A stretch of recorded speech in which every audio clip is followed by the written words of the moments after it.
បាទសួស្តីបងប្អូនបាទថ្ងៃនេះយើងមកជួបគ្នាជាមួយនឹងវីដេអូបន្តអំពីវីដេអូមុនទៀតណាបងប្អូនណាបាទអំពីវីដេអូមុននោះខ្ញុំបានដើរផ្កាយនៅអង្គសាទិសខាងលិចណាច្រកទី1បាទពី247.6ដល់262.5ណាច្រកទី1ទិសខាងលិចណាពីព្រោះនៅក្នុង8ទិសហ្នឹងយើងបែងចែកទៅជា24ច្រកបាទដែលមានតារាងផ្កាយផ្សេងគ្នាណាបងប្អូនណាបាទនេះគឺតារាងផ្កាយច្រកទី1ដែលខ្ញុំបានដើរនៅក្នុងវីដេអូមុនបង្ហាញជូនបងប្អូនអំពីរបៀបដើរផ្កាយ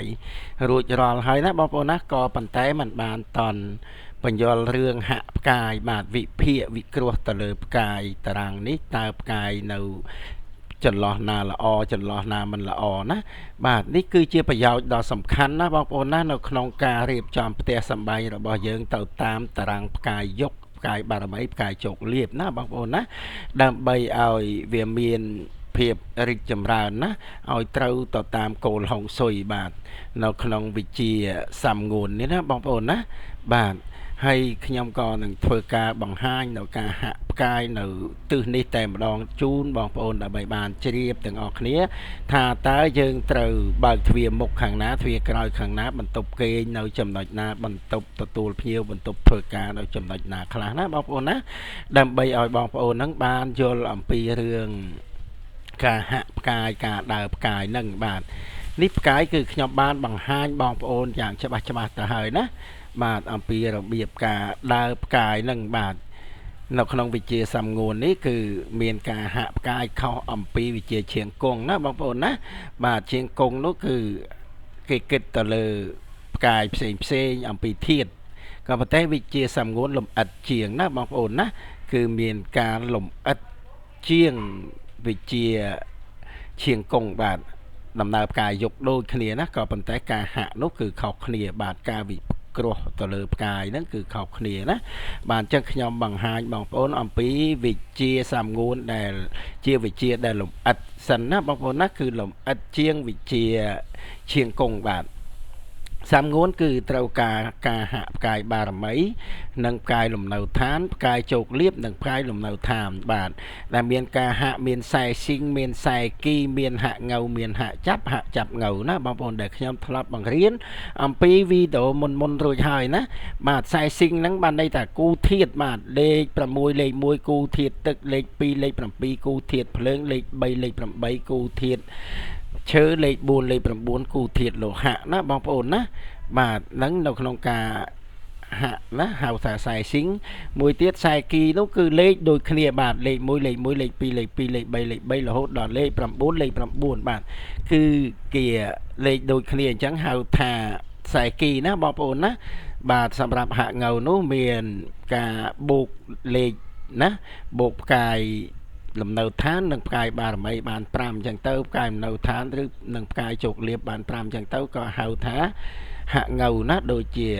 1បូកនឹង4អញ្ចឹងណាបើសិនជាផ្កាយលំនៅឋានលេខ1ផ្កាយបារមីលេខ4អញ្ចឹង1បូក9ហៅថាហាក់ងៅណាបូកបាន5បាទឬក៏3បូកនឹង2អញ្ចឹងទៅណាបាទហៅថាហាក់ងៅបាទចំណែកហាក់ចាប់នោះគឺបូក2បាន10បាទ5បូកនឹង5អញ្ចឹងទៅ6បូកនឹង4អញ្ចឹងទៅណាបងប្អូនណាបាទហាក់ងៅហាក់ចាប់ងៅគឺបូក2បាន15ណាបាទន័យថាលេខ6លេខ9អញ្ចឹងទៅលេខ7លេខ8អញ្ចឹងទៅណាហាក់គ្នាបាន15ហៅថាហាក់ចាប់ងៅបាទនេះខ្ញុំធ្លាប់បញ្យល់នៅក្នុងមេរៀនមុនហើយណាបងប្អូនណាគ្រាន់តែថាមេរៀននេះខ្ញុំក៏ជួយរំលឹកថែមទៅក្រែងបងប្អូនអាចនឹកឃើញបាទនឹកឃើញក៏អាចនឹងចាំណាបងប្អូនណាអំពីរឿងការហាក់និងការវិគ្រោះទៅលើតារាងផ្កាយបាទពីព្រោះតារាងផ្កាយនេះគឺសំខាន់ណាបងប្អូនណាជាហុងស៊ុយកំពូលបាទមិនមែនដូចជាហុងស៊ុយដតីដែលត្រឹមតែវិភាគត្រឹមធាតុទេណាដូចជាឈៀងគង់វិភាគត្រឹមតែធាតុទេបាទនេះខ្ញុំបង្ហាញបងប្អូនអំពីវិជាឈៀងគង់សិនណានៅក្នុងការវិគ្រោះផ្កាយបាទវិជាឈៀងគង់គឺគេយកតែផ្កាយល្អបាទផ្កាយលេខ1លេខ4លេខ6លេខ8លេខ9ណាឲ្យតែមានផ្កាយលេខ1លេខ4លេខ6លេខ8លេខ9ហ្នឹងគឺជាផ្កាយល្អហើយបាទអញ្ចឹង នៅក្នុងតារាងមួយណាប្រឡោះមួយណាដែលមានផ្កាយនោះគឺគេរៀបជាបន្ទប់គេងបន្ទប់ធ្វើការបើកទ្វារមុខទ្វារក្រោយអីចឹងទៅណាអានេះគេគិតទៅលើផ្កាយល្អតែប៉ុណ្្នឹងឯងបាទហើយនឹងការពិចារណាទៅលើធាតុណាបងប្អូនណាសម្រាប់វិជាជាងកុងបាទគឺគិតឧទាហរណ៍ថានៅក្នុងប្រឡោះនេះគឺមានផ្កាយល្អទាំងអស់ណាបាទផ្កាយលេខ8ផ្កាយរុងរឿងផ្កាយលេខ1ផ្កាយសតិបញ្ញាអញ្ចឹងផ្កាយល្អទាំងអស់ហ្នឹងអញ្ចឹងទៅក៏គេគិតថាបន្ទប់នេះមួយគឺល្អបាទចំណែកបន្ទប់នេះណាគឺផ្កាយបារមីផ្កាយជោគលៀបលេខ9ជាផ្កាយយុគហ្នឹងក៏គេគិតថាល្អដែរហ្នឹងវិជាជាងកុងណាបងប្អូនណាបើទ្វារមុខចំណុចនេះក៏ល្អរុងរឿងបាទគេងបន្ទប់ហ្នឹងក៏បានធ្វើការនៅបន្ទប់ទាំងពីរនេះគឺល្អហើយពីព្រោះសុទ្ធតែជាផ្កាយល្អចំណែកនៅចំណុចនេះណាចំណុចនេះគឺមានផ្កាយលេខ5នេះមួយជាផ្កាយវិបត្តិគឺខូចខាតផ្នែកខាងជោគលៀបណាបងប្អូនណាបាទខាងការងារខាងអាជីវកម្មខាងទំនាក់ទំនងអីហ្នឹងគឺមិនសូវល្អទេតែល្អខាងបារមីណាបងប្អូនណាបារមីក៏មិនសូវល្អដែរពីព្រោះតំណែងផ្កាយបារមីនេះគឺជាផ្កាយជោគលៀបមកឈរណាផ្កាយជោគលៀបគឺមានលេខ1លេខ2លេខ3លេខ4បាទចំណែកផ្កាយបារមីលេខ6លេខ7លេខ8និងលេខ9តែនេះលេខ4មកឈួរខុសតំណែងក៏មិនសូវល្អដែរក៏ប៉ុន្តែនេះគឺបើយើងគិតទៅគឺមិនសូវជាអាក្រក់ហើយក៏មិនសូវជាល្អនេះយើងគិតនៅក្នុងវិជាជាងកុងទៅណាបងប្អូនណាមិនមែនវិជាហៈទេបាទមិនមែនវិជាសំងួននៅក្នុងការហាក់ផ្កាយទេបាទនេះនៅក្នុងគេវិភាគទៅលើផ្កាយល្អណាដែលអាចដាក់បន្ទប់គេងបើកទ្វារមុខទ្វារក្រោយណាបងប្អូនត្រូវយល់ឲ្យច្បាស់នេះខ្ញុំកំពុងបញ្យល់វិជាជាងកុងបាទនៅក្នុងការពិចារណាពិគ្រោះទៅលើផ្កាយល្អណាដូចចំណុចនេះបាទចំណុចនេះផ្កាយបារមីផ្កាយជោគលៀបអត់ល្អណាផ្កាយបារមីជាផ្កាយជំងឺអញ្ចឹងទៅផ្កាយជោគលៀបជាផ្កាយចោលអញ្ចឹងទៅណាបងប្អូនណានេះដូចគ្នាគឺអត់ល្អណាបន្ទប់ពីរនេះគឺមិនល្អទេបាទពីព្រោះផ្កាយបារមីជោគលៀបចូលមកសិតតែជាផ្កាយអត់ល្អចំណែកនេះគឺផ្កាយអត់ល្អដែរណាបងប្អូនណាបាទល្អតែផ្នែកជោគលៀបទេបាទតែផ្កាយពីរនេះមិនល្អអញ្ចឹងនៅក្នុងវិជាជាងកុងគេពិចារណាទៅលើផ្កាយល្អនិងផ្កាយអត់ល្អនៅផ្នែកបារមីនិងជោគលៀបណាកាលណាតែឃើញផ្កាយបារមីនឹងជោគលៀបមិនល្អហើយបន្ទប់នោះគឺគេមិនឲ្យដាក់ទៅជាបន្ទប់គេងបន្ទប់ធ្វើការបន្ទប់ល្អទេណាបងប្អូនណាបន្ទប់គេងបន្ទប់ធ្វើការបន្ទប់ទទួលភ្ញៀវអីទេបាទអញ្ចឹងគេដាក់ទៅជាបន្ទប់ទឹកចង្ក្រានបាយអីអញ្ចឹងទៅវិញទៅណាបងប្អូនណាឬក៏ជាកន្លែងកម្មចម្រើនទៅជាន់ទី2អីអញ្ចឹងទៅវិញទៅពីព្រោះនៅក្នុងវិជាជាងកុងខអំពីវិជាសហៈណាបងប្អូនណាបាទសហៈគឺវិជាសំងួនបាទហៈផ្កាយបារមីជោគលៀបជាមួយនឹងផ្កាយលំនៅឋានបាទនេះខ្ញុំគ្រាន់តែបញ្យល់បងប្អូនអំពីវិជាជាងកុងគឺគេពិចារណាទៅលើផ្កាយល្អណាបងប្អូនណាបាទបានន័យថាផ្កាយបារមីនិងជោគលៀបនេះឲ្យតែមានផ្កាយល្អលេខ1លេខ4លេខ6លេខ8លេខ9ហ្នឹងគឺជាផ្កាយល្អបាទឲ្យតែមានផ្កាយហ្នឹងនៅជាផ្កាយបារមីផ្កាយជោគលៀបគេគិតថានៅប្រឡោះនោះគឺល្អហើយណាបងប្អូនណាចំណុចនោះគឺល្អក៏ប៉ុន្តែវិជាសំងួនគឺលំអិតណាវិជាសហៈហ្នឹងគឺលំអិតជាងវិជាជាងកុងបាទទៅសប្តាហ៍ថ្ងៃគេពេញនិយមទៅជាវិជាសំងួនហ្នឹងគឺជាហុងស៊ុយកំពូលនៅក្នុងការវិគ្រោះផ្កាយណាបងប្អូនណាដែលខ្ញុំប្រើសប្តាហ៍ថ្ងៃនេះបាទដោយខ្ញុំប្រាប់ថាមានខ្សែស៊ីងខ្សែគីហាក់ងៅហាក់ចាប់ហាក់ចាប់ងៅហ្នឹងណាបងប្អូនណាបាទឥឡូវយើងមកមើលការហាក់ជាបឋមណាបងប្អូនណាយើងមើលពីលើនេះទៅបាទអញ្ចឹងខ្ញុំចាប់ផ្ដើមហាក់ពីឆ្វេងទៅស្ដាំណាបងប្អូនណាបាទឥឡូវយើងមើលនៅក្នុងប្រឡោះនេះណាប្រឡោះនេះគឺយើងឃើញលេខ4លេខ6បាទគឺយើងហាក់ងៅណាបងប្អូនណាហាក់ងៅហ្នឹងគឺហាក់ចាប់បងប្អូនណាហាក់ចាប់ហ្នឹងគឺបូកបាន10ណាបាទ6បូក4បាន10អញ្ចឹងកន្លែងនេះគឺហាក់បានក៏ប៉ុន្តែខូចផ្នែកផ្កាយជោគលៀបណាកន្លែងនេះបើយើងតាំងជាបន្ទប់គេងក៏មិនសូវល្អពីព្រោះផ្កាយបារមីគឺឈួរខុសតំណែងខុសលេខណាបងប្អូនណាផ្កាយបារមីពីលេខ6ដល់លេខ9ទៅចំតំណែងណា បាទចំតួនាទីរបស់ផ្កាយក៏ប៉ុន្តែផ្កាយលេខ4នេះជាផ្កាយជោគលាភតែមកឈរនៅតំណែងផ្កាយបារមីអញ្ចឹងមិនសូវជាមានកម្លាំងក៏ប៉ុន្តែបើសិនជាយើងអាចដាក់បន្ទប់គេងបានណាគ្រាន់តែថានៅចំណុចនេះគឺជោគលាភមិនសូវល្អទេបាទអញ្ចឹងណាបាទផ្កាយជោគលាភមិនល្អគឺផ្នែកទំនាក់ទំនងការងារអីហ្នឹងគឺអត់សូវល្អទេបាទបើផ្នែកសុខភាពមិនជាបញ្ហាអ្វីទេគឺល្អណាបើសិនជាផ្នែកសុខភាពយើងនិយាយអំពីសុខភាពហើយនឹងផ្កាយបារមីគឺផ្នែកសុខភាពណាចំណែកផ្កាយជោគលាភគឺជាផ្នែកហិរញ្ញវត្ថុបាទផ្នែកខាងសេដ្ឋកិច្ចខាងជំនួយអាជីវកម្មអីរបស់យើងហ្នឹងបាទអញ្ចឹងនៅប្រឡោះនេះយើងអាចថាដាក់ជាបន្ទប់គេងបានបាទកន្លែងដែលផ្កាយជោគលាភមិនល្អនេះយើងកុំឲ្យដាក់ទៅជាបន្ទប់ធ្វើការណាបងប្អូនណាបើបន្ទប់គេងមិនជាបញ្ហាអ្វីទេបាទតែបន្ទប់ធ្វើការត្រូវការផ្កាយជោគលាភល្អបាទអញ្ចឹងនៅចំណុចនេះបាទណាបងប្អូនណាចំណុចនេះយើងមើលនេះគឺខ្សែគីណាលេខដូចគ្នាអាចហាក់គ្នាបានបាទចំណែកផ្កាយបារមីក៏ជាផ្កាយល្អណាបងប្អូនណាបាទហើយឈួរត្រូវតំណែងទៀតផ្កាយលេខ1ជាផ្កាយជោគលាភផ្កាយលេខ8ជាផ្កាយបារមីឈួរត្រូវតំណែងអញ្ចឹងគឺមានធម៌ពលណាទោះតាហៈមិនបានក៏ល្អដែរបាទពីព្រោះផ្កាយធាតុទឹកបាទចម្រើនឲ្យធាតុឈើណាបងប្អូនណាបាទធាតុទឹកធាតុឈើនៅជាមួយគ្នាបាទគឺចម្រើនគ្នាណាបងប្អូនណាបាទពីព្រោះធាតុទឹកបង្កើតវាចម្រើនទៅឲ្យធាតុឈើណាបងប្អូនណាបាទអញ្ចឹងបងប្អូនត្រូវយល់អំពីរឿងការហាក់ផ្កាយនឹងបាទអញ្ចឹងចំណុចនេះបងប្អូនអាចដាក់ទៅជាបន្ទប់ការងារក៏បានណាបងប្អូនណាហើយបើកទ្វារមុខបើកចំទៅនេះក៏ល្អណាបងប្អូនណាទ្វារមុខគឺត្រូវបើកចំចំណុចផ្កាយល្អនេះបាទហាក់បានហើយផ្កាយបារមីជោគលាភឈួរត្រូវតំណែងទៅទៀតណាអញ្ចឹងទ្វារមុខយើងបើកចំចំណុចនេះមកណាបងប្អូនណាអ្នកដែលមានផ្ទះដែលនៅឈរនៅក្នុងអង្សារនេះណាបងប្អូនណាអញ្ចឹងបងប្អូនត្រូវបើកទ្វារមុខនៅចំណុចនេះទៅខាងនេះយើងអាចរៀបជាបន្ទប់គេងបានណាបងប្អូនណាបន្ទប់គេងខាងមុខមួយអញ្ចឹងទៅបាទហើយបន្តមកទៀតយើងមកហាក់បន្តណាបាទកន្លែងនេះគឺហាក់មិនបានណាបងប្អូនណាបន្ទប់នេះមួយមិនល្អបាទខូចទាំងបារមីខូចទាំងជោគលាភបាទចំណែកបន្ទប់នេះក៏មិនល្អខូចទាំងបារមីខូចទាំងជោគលាភណាបងប្អូនណាអានេះយើងពិចារណាទៅលើផ្កាយណាបងប្អូនខូចទាំងបារមីទាំងជោគលាភបាទពីព្រោះផ្កាយជោគលាភនេះគឺជាផ្កាយភ្លើងផ្កាយបារមីក៏ជាផ្កាយភ្លើងចំណែកផ្កាយលំនៅឋានឬផ្កាយបុគ្គលនេះគឺជាផ្កាយលោហៈណានៅក្នុងតំណែងការហៈផ្កាយគឺវាទៅជាធាតុលោហៈបាទលេខ9ណាมันមានផ្កាយភ្លើងដូចជាក្នុងដូចជាក្នុងឡស៊ូទេណាបងប្អូនណាបាទអញ្ចឹងនេះគឺនៅក្នុងវិទ្យាសាស្ត្រហៈគឺផ្លាស់ប្ដូរផ្កាយដូចខ្ញុំប្រាប់អញ្ចឹង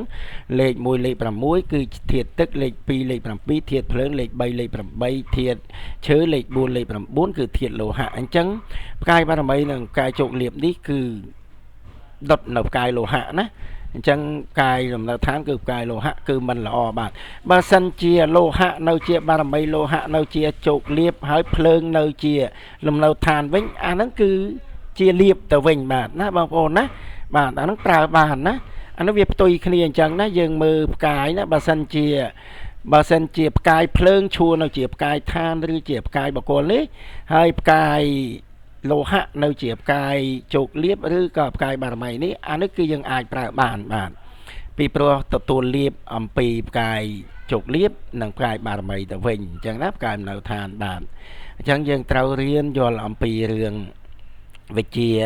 សំងួនសាហៈនេះគឺវាតាកតងទៅជាមួយនឹងធាតុទាំង5នឹងផងដែរណាយិននិងយ៉ាងធាតុទាំង5បាទបងប្អូនត្រូវយល់អំពីរឿងដំណើរធាតុទាំង5នឹងផងបាទទើបអាចវិគ្រោះផ្កាយទៅបានល្អប្រសើរលំអិតលំអន់បាទច្បាស់លាស់ណាបាទអញ្ចឹងយើងមកហាក់បន្តទៀតបាទនៅក្នុងប្រឡោះនេះគឺហាក់មិនបានដូចគ្នាណាបាទនេះលេខ5ជាផ្កាយធាតុដីណាបងប្អូនណាបាទនៅក្នុងវិជ្ជាសំងួននេះមានតែលេខ5មួយទេបាទលេខ5នឹងតែមួយគាត់ដែលជាធាតុដីបាទអញ្ចឹងយើងមើលធាតុដីហើយនេះធាតុទឹកណាបាទជាគូពិឃាតมันល្អណាបងប្អូនណាបាទហើយធាតុឈើបាទធាតុឈើក៏ពិឃាតដីណាបងប្អូនណាបាទ ហើយទឹកក៏មិនល្អចំពោះដីបាទអញ្ចឹងគឺមិនល្អទេណានៅក្នុងកន្លែងនេះក៏មិនអាចដាក់អីបានដែរនៅចំណុចអស់នេះបងប្អូនមើលទៅណាកន្លែងណាកន្លែងនេះយើងអាចដាក់ចង្ក្រានបាយបានពីព្រោះផ្កាយធាតុដីបាទភ្លើងជំនួយឲ្យដីណាបងប្អូនណាយើងអាចដាក់ទៅជាចង្ក្រានបាយទៅកន្លែងនេះណាបាទហើយចំណុចនេះយើងមើលធាតុលោហៈណាបាទធាតុលោហៈយើងអាចកុំធ្វើអ្វីយើងដាក់ទៅជាកន្លែងទុកនៅអីវ៉ាន់ក៏បានណាហើយផ្លូវដើរក៏យើងបែងចែកមកឲ្យទៅជារៀងនៀកទៅណាបងប្អូនណាបាទទ្វារក្រោយយើងមកបើកនៅចំណុចនេះមកណាបងប្អូនណាបាទពីព្រោះនៅបន្ទប់នេះគឺយើងមានហាក់កន្លែងខ្សែស៊ីងនេះបានណាលេខ3លេខ8គឺជាគូធាតុឈើណាបងប្អូនណាបាទលេខ6គឺធាតុទឹកបាទគឺជំនួយឲ្យធាតុឈើអញ្ចឹងចំណុចនេះល្អណាបងប្អូនបើកទ្វារក្រោយបានដាក់បន្ទប់គេងបានណាចំណុចនេះបាទហើយចង្ក្រានបាយយើងដាក់ត្នេះទៅណាបាទហើយបន្តទៅទៀតកន្លែងនេះបាទយើងមើលកន្លែងនេះក៏ហាក់អត់បានដែរណាហាក់មិនបានកន្លែងនេះក៏អត់ល្អដែរមានផ្កាយលេខ5លេខ7បាទផ្កាយលេខ5គឺជាផ្កាយវិបត្តិលេខ7គឺជាផ្កាយចោលបាទកន្លែងនេះគឺខូចខាតទ្រព្យសម្បត្តិណាបងប្អូនណាបាទมันអាចដាក់ជាបន្ទប់គេងជាអីបានទេកន្លែងនេះក៏យើងផ្កាយនេះផ្កាយភ្លើងណាហាមដាក់បន្ទប់ទឹកទៀតបាទចំណែកកន្លែងនេះគឺអាចហាក់បានណាបងប្អូនណាកន្លែងនេះហាក់បានបាទនេះគឺខ្សែស៊ីងគូធាតុបាទគូធាតុហាក់បានណាគឺគូធាតុឈើបាទហើយនេះហាក់អត់បានទេក៏ប៉ុន្តែផ្កាយបារមីនេះក៏ជាផ្កាយល្អដែរតែគ្រាន់តែថាមិនសូវជាល្អព្រោះឈួរខុសតំណែងបើលេខ8មកឈួរខាងនេះលេខ1មកឈួរខាងនេះគឺល្អជាងណាបងប្អូនណាបាទអានេះគឺឈួរខុសតំណែងមិនសូវល្អប៉ុន្មានទេក៏មិនសូវអាក្រក់ដែរណាកន្លែងនេះបងប្អូនអាចដាក់ជាបន្ទប់ទឹកបានណាបងប្អូនណាបន្ទប់ទឹកបាទពីព្រោះផ្កាយធាតុឈើណាជំនួយឲ្យទឹកជំនួយឲ្យឈើបាទអញ្ចឹងកន្លែងនេះយើងដាក់បន្ទប់ទឹកទៅចង្ក្រានបាយទៅបាទហើយបន្ទប់គេងយើងមើលទៅណាប្រឡោះដែលអាចដាក់បន្ទប់គេងបាននេះបាទបងប្អូនណាហើយកន្លែងនេះគឺបងប្អូនដាក់ជានេះចង្ក្រានបាយកន្លែងដាក់អីវ៉ាន់ដាក់អីចឹងទៅណាបងប្អូនណាបាទហើយបន្ទប់ទទួលភ្ញៀវយើងអាចដាក់នៅចំណុចនេះទៅបាទយើងអាចដាក់នៅចំណុចនេះពីព្រោះផ្កាយបារមីជោគលាភគឺជាផ្កាយយុគដែលល្អមានធម៌ពលគ្រប់គ្រាន់គឺល្អខ្លាំងគ្រាន់តែថាផ្កាយបុគ្គលនេះគឺជាផ្កាយជំងឺក៏ប៉ុន្តែផ្កាយជំងឺនៅក្នុងធាតុភ្លើងបាទធាតុភ្លើងបានប្រយោជន៍អំពីលោហៈណាបងប្អូនណានេះគឺធាតុលោហៈបារមីជោគលាភលោហៈដែលខ្ញុំនិយាយមិញហ្នឹងណាធាតុភ្លើងនៅឈួរចំណុចហ្នឹងគឺបានលាបអំពីធាតុលោហៈទាំងពីរអញ្ចឹងយើងដាក់បន្ទប់ការងារក៏បានបន្ទប់ទទួលភ្ញៀវក៏បាននៅចំណុចនេះណាបងប្អូនណាបាទអញ្ចឹងបងប្អូនត្រូវយល់ឲ្យច្បាស់អំពីការហាក់ផ្កាយបាទហើយក៏ត្រូវមើលទៅលើជ័យភូមិជុំវិញផងមានអ្វីដែលប៉ះពាល់វាអ្វីដែលឆុងជាមួយនឹងផ្កាយនៅក្នុងតារាងនេះណាបងប្អូនណាគឺយើងមើលទៅលើជ័យភូមិជុំវិញនឹងទៀតមិនមែនមើលតែទៅលើផ្កាយតែប៉ុណ្្នឹងទេបាទដំណើរការនៃហុងស៊ុយនេះគឺវាមានច្រើនបែបច្រើនដំណាក់កាលណាបងប្អូនណាបាទគឺទី1យើងត្រូវមើលរឹកពលាណាបងប្អូនណាយើងត្រូវមើលរឹកពលាទី2នោះគឺយើងត្រូវមើលទៅលើជ័យភូមិជុំវិញណាបាទទី3គឺយើងត្រូវមើលទៅលើទិសអង្សារបស់ផ្ទះនឹងបាទថាតើឆុងជាមួយនឹងម្ចាស់ផ្ទះដែរឬទេណាបងប្អូនណាបាទហើយទិសអង្សារបស់ផ្ទះនឹង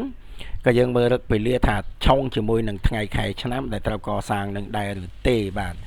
អាហ្នឹងគឺយើងមើលលំអិតលំអន់ណាបងប្អូនណាមិនមែនមើលលេងទេនៅក្នុងការវិភាគពិគ្រោះទៅលើហុងស៊ុយផ្ទះមួយគឺសំខាន់ណាមានចំណុចសំខាន់ជាច្រើនបាទខ្ញុំបញ្យល់បងប្អូនអំពីចំណុចនេះមួយណាបាទផ្កាយបារមីគឺជាផ្កាយដែលនៅខាងក្រោយនេះណាបារមីណាបងប្អូនណាបាទផ្កាយជោគលាភជាផ្កាយដែលនៅខាងមុខបាទហើយបុគ្គលគឺជាផ្កាយដែលនៅកណ្ដាលណាបងប្អូនណាបាទអញ្ចឹងក្នុងវិជ្ជាខ្លះ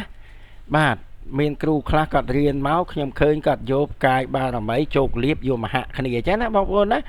បាទដល់អញ្ចឹងទៅយកបារមីនិងជោគលាភនេះមហៈបាទអញ្ចឹងរំលងផ្កាយបុគ្គលនេះចោលបាត់ណាអញ្ចឹងបាត់មនុស្សទៅណាបាត់បុគ្គលបាត់លំនៅឋានទៅណាយកតែជោគលាភនិងបារមីមកហៈអញ្ចឹងគឺអត់ត្រូវណាបងប្អូនណាបាទគឺគេត្រូវហៈអញ្ចឹងណាបងប្អូនណាបាទដែលខ្ញុំប្រើវិជាសំងួនបង្រៀនបងប្អូនសាហៈនេះគឺត្រូវហៈចេះបារមីហៈជាមួយនឹងផ្កាយបុគ្គលគឺផ្កាយមនោឋានហ្នឹងជោគលាភក៏មហៈជាមួយផ្កាយបារមីផ្កាយបុគ្គលគឺផ្កាយលំនៅឋានហ្នឹងអញ្ចឹងបុគ្គលនៅកណ្ដាលណាបងប្អូនណាបាទគឺគេវិជានេះគឺលំអិតលំអន់គឺគេត្រូវហៈអញ្ចឹងវិភាគទៅលើផ្កាយអញ្ចឹងណាពិគ្រោះវិភាគទៅលើផ្កាយអញ្ចឹងទើបយើងរកកន្លែងដែលល្អល្អឃើញសម្រាប់ផ្ទះសម្រាប់កន្លែងមួយណាបងប្អូនណាបាទមានគ្រូខ្លះគាត់មិនយល់នៅក្នុងវិជាអស់ហ្នឹងណាគាត់មានឲ្យដាក់ចង្ក្រានបាយទៅលើផ្កាយទឹកឲ្យដាក់ចង្ក្រានបាយទៅលើផ្កាយឈើឲ្យដាក់ចង្ក្រានបាយទៅលើផ្កាយទឹកជាដើមអញ្ចឹងណាហើយចង្ក្រានហើយបន្ទប់ទឹកមកដាក់ទៅលើផ្កាយភ្លើងអញ្ចឹងទៅវិញទៅអាហ្នឹងវាសិតតែធ្វើឲ្យឆុងហើយពីព្រោះនៅក្នុងការដើរផ្កាយនេះគឺយើងដឹងអំពីធម្មពលចក្រវាលដែលផ្កាយត្រូវធ្លាក់ចុះនៅចំណុចណាយ៉ាងម៉េចនោះណាបាទគឺយើងត្រូវដឹងនៅក្នុងយុគ9នៅក្នុងអង្សាទិសរបស់ផ្ទះផ្កាយហ្នឹងវាត្រូវធ្លាក់មកយ៉ាងម៉េចណាបាទធ្លាក់មកនៅចន្លោះណាចំណុចណាបានឲ្យយើងរៀបចំមិនឲ្យមានការឆុងមិនឲ្យមានការប៉ះពាល់ណាបងប្អូនណាបាទបងប្អូនត្រូវសម្លឹងមើលឃើញវិជានេះគឺសំខាន់ណាមិនមែនវិជានេះមិនមែនលេងទេបាទមិនមែននឹកឃើញថាទេណាវិជាដែលមានកំពីច្បាស់លាស់ណានៅក្នុងវិជាសំងួនបាទគឺលំអិតលំអន់ជាងឈៀងគង់ណាឈៀងគង់ដូចខ្ញុំបង្ហាញបងប្អូនអំពីក្បាលវីដេអូណាអំពីការវិភាគផ្កាយទៅលើផ្កាយល្អតែប៉ុណ្្នឹងឯងมันបានមានការហាក់มันបានមានការពិចារណាទៅលើផ្កាយផ្សេងទៀតទេណាគឺច្រើនតែយកតែផ្កាយបារមីជោគលាភល្អនៅពីមុខអញ្ចឹងទេយកមកដាក់បន្ទប់គេងមកបើកទ្វារមកអីអញ្ចឹងណាมันបានពិចារណាទៅលើផ្កាយបុគ្គលនិងជោគលាភបារមីហ្នឹងឲ្យបានល្អិតល្អន់ទេតែវិជាសំងួននេះគឺល្អិតល្អន់ណាបងប្អូនណាគឺច្បាស់នៅក្នុងការពិគ្រោះផ្កាយវិភាគទៅលើផ្កាយណាពិចារណាទៅលើដួងផ្កាយគ្រប់ដួងដែលធ្លាក់មកនៅចំណុចណាហ្នឹងឲ្យបានល្អិតល្អន់ជៀសវាងការឆុងជៀសវាងបញ្ហាប្រតិកម្មរបស់ផ្កាយជាមួយលំនៅឋានជាមួយការប្រើប្រាស់ហ្នឹងណាបងប្អូនណាបាទហើយមួយទៀតគឺយើងត្រូវពិនិត្យពិច័យទៅលើជ័យភូមិជុំវិញណាមានការប៉ះពាល់មានការជះឥទ្ធិពលអ្វីមកលើផ្ទះរបស់យើងមកលើតារាងផ្កាយរបស់យើងហ្នឹងក៏យើងមានការវិភាគពិចារណាទៅលើជ័យភូមិជុំវិញហ្នឹងទៀតបាទទើបធ្វើឲ្យហុងស៊ុយផ្ទះរបស់យើងនេះបានត្រឹមត្រូវទៅតាមគោលនៃដំណើរផ្កាយយុគហើយនឹងវិជាសំងួនច្បាស់ណាបងប្អូនណាបាទអញ្ចឹងវីដេអូនេះក៏ប៉ុណ្្នឹងសិនចុះណាបងប្អូនបើមិនយល់មើលហើយមើលទៀតចាក់សារទៅគឺបងប្អូនអាចមើលយល់ហើយណាពីព្រោះខ្ញុំបានអត្ថាធិប្បាយយ៉ាងលម្អិតណាសម្រាប់បងប្អូនដែលមិនសូវយល់ហ្នឹងឲ្យគាត់បានយល់អំពីរឿងពិចារណាហៈទៅលើដំណើរផ្កាយផ្សេងហ្នឹងបាទអញ្ចឹងបងប្អូនកុំភ្លេចជួយ like ជួយ share វីដេអូខ្ញុំផងបាទដើម្បីខ្ញុំមានកម្លាំងចិត្តធ្វើនៅវីដេអូបន្តជូនបងប្អូនដើម្បីយល់ដឹងអំពីហុងស៊ុយនៃផ្ទះសម្បែងរបស់យើងតទៅទៀតណាបាទខ្ញុំបញ្យល់បងប្អូនអំពីដំណើរផ្កាយឲ្យយល់ច្បាស់អំពីរឿងផ្កាយខ្ញុំនឹងបន្តទៅដល់ទីលីក្បួនខ្នាតបាទរបស់ផ្ទះហ្នឹងណាទីលីវាគ្រាន់តែជាក្បួនខ្នាតមួយទេណាបងប្អូនណាបាទมันបានទទួលធម្មពលអំពីផ្កាយយុគអំពីកម្លាំងឈីអីឲ្យបានត្រឹមត្រូវទេគ្រាន់តែជាក្បួនខ្នាតមួយសម្រាប់ការកសាងផ្ទះតែប៉ុណ្ណោះឯងណាបងប្អូនណាទីលីណាបងប្អូនណាបាទតែសម្រាប់ដំណើរផ្កាយនេះគឺជាវិជ្ជាសម្រាប់នៅក្នុងការដឹងធម្មពលផ្កាយដឹងឥទ្ធិពលរបស់ផ្កាយនៅក្នុងយុគនៅក្នុងអង្សាផ្ទះដែលធ្លាក់ចុះនៅចំណុចណាខ្លះល្អចំណុចណាខ្លះអាក្រក់ដើម្បីរៀបឲ្យត្រូវទៅតាមដំណើរផ្កាយហ្នឹងណាគឺជាហុងស៊ុយកំពូលបាទខ្ញុំប្រាប់បងប្អូនថាគឺជាហុងស៊ុយកំពូលនៅក្នុងសំណាក់ផ្សេងគឺឲ្យសំណាក់ សាំងួននេះហើយជាហុងស៊ុយកំពូលណាបងប្អូនណាបាទអញ្ចឹងសូមអរគុណសូមជម្រាបលាជួបគ្នានៅវីដេអូក្រោយបាយបាយ